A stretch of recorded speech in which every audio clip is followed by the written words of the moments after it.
So, syempre, well-being pa din is important. Kasi disturbed body image na talaga yung feel ko because of this.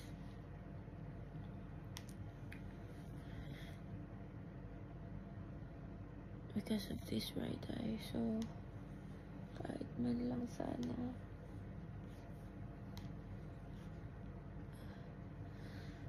ganda yung buhok ko, diba? Kasi kahit na di pantay ang ngiti, ganda na lang ang hair.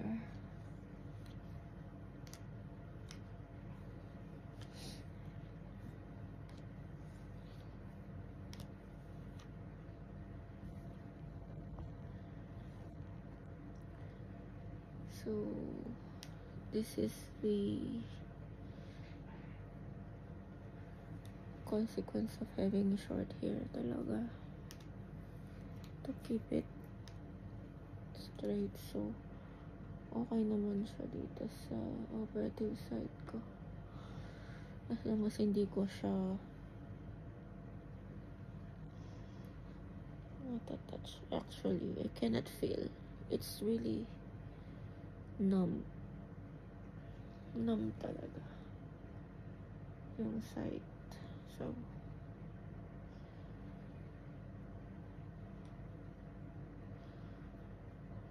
ayan.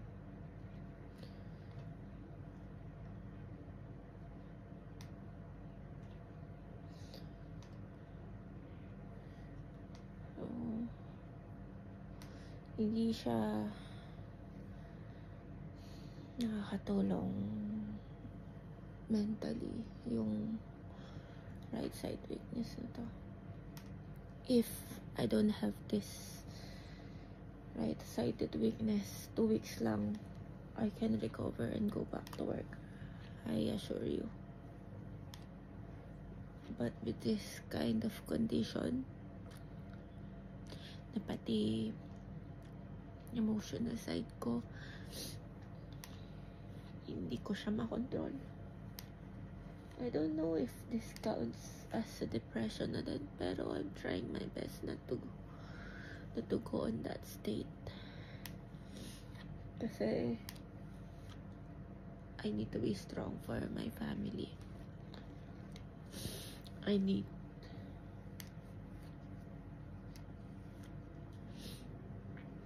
to be strong for my kids. Kasi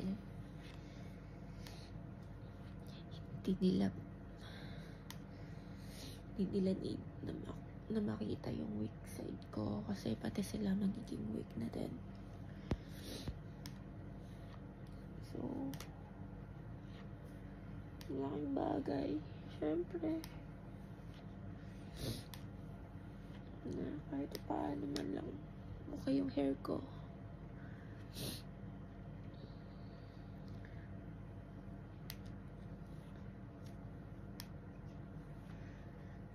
Really helped me a lot to bring back my self-esteem kahit ba ayan.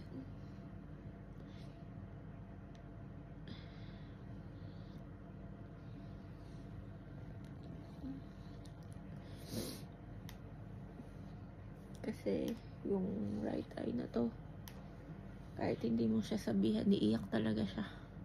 Napaka-emotional ng right eye na to. So, nagagaya na si left eye.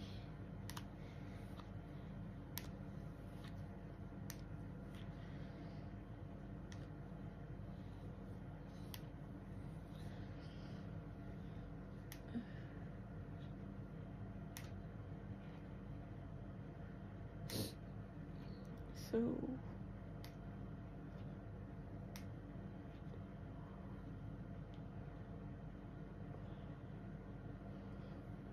yeah.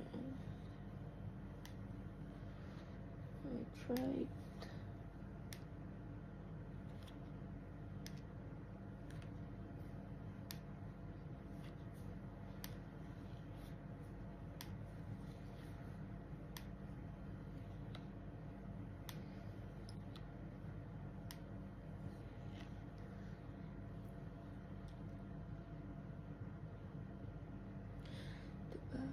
So, ayan.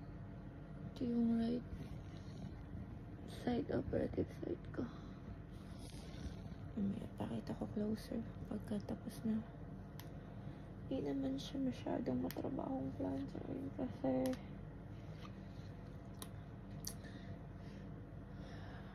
ano naman siya, short lang naman.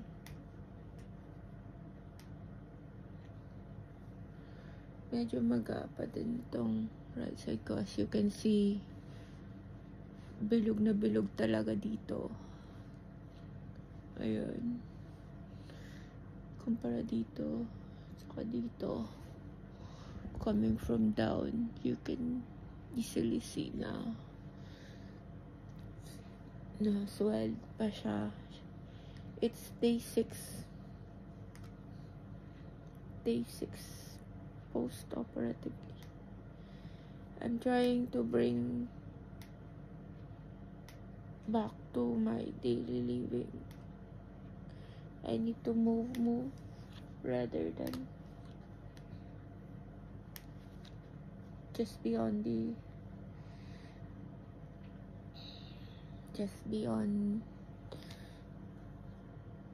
there on the other side. It just doesn't seem nice if you see me smile, as if I'm not smiling kasi it's like a posh lady, you know. I really wanted to have a genuine smile, but for now, this is the most genuine face that you could ever see.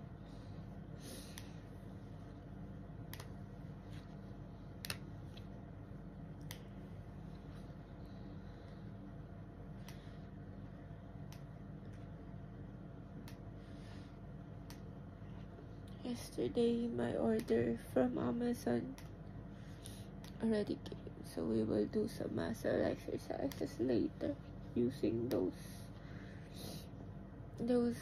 things na makapag-motivate na siguro para magising yung mga nerves and muscles ko na natutulog ba. So, yeah. So, that's me.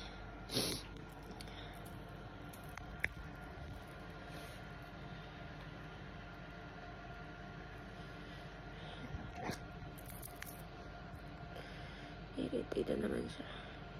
This is my post-operative state. Still on day 6.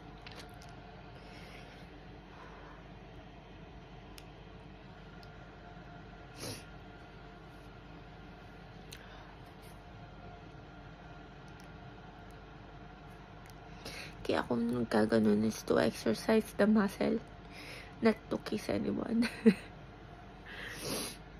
To check if my lips are aligned into the center. Tulad nito kasi newy siya. It's going to the left side kasi wala siyang